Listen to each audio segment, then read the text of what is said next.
Evans. Thank you, Mr. Deputy Speaker. I can be very brief. The arguments for the moral case that we're arguing today should be clear to anybody who's listened to the discussions of the last few days, weeks and months.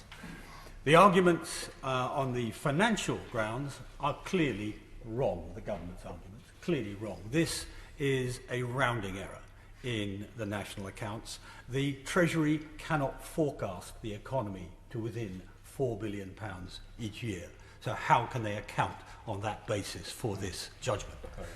I've heard that the argument, that the reason for it is political, that it's a judgment that the working class of the northern red wall seats do not like foreign aid. Well, I've defended a blue brick in that red wall for 33 years, and I can tell you that they're wrong.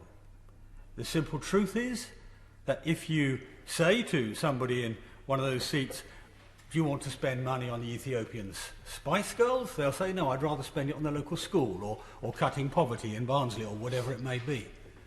But if you ask them the proper question, the real question, they'll give you the real British generous answer.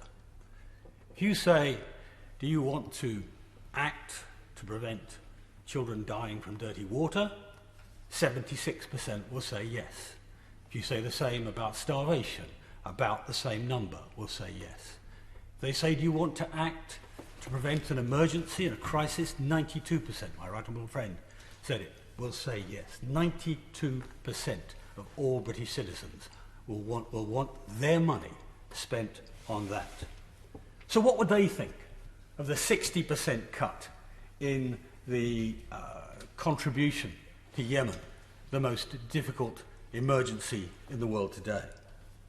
Or South Sudan, or the DR Congo, or Syria? These decisions have consequences, and they are just as smart as we are. They will see those consequences too. In the Sahel, 270,000 people get medical support, which is life-saving medical support, and that's going to be cancelled this year. Now, that's interesting, isn't it? Because we're also sending 200 British soldiers to the Sahel to help suppress terrorism. And what will this do for that? This will be a recruiting sergeant for terrorism in the Sahel. So this is actually acting against our interests and against our soldiers' interests. And we should remember that when we're doing our accounting sums. And bear in mind that this won't just be poverty. It'll be poverty which will be blamed on the West by the people who are acting against us in the Sahel. So the Minister claimed that our actions, the actions he's outlined, are in our national interest. Well, in the long run, doing the morally right thing is what is always in our national interest. This is not the right thing. It's the morally wrong decision for the world, and it's a practically wrong decision for our country.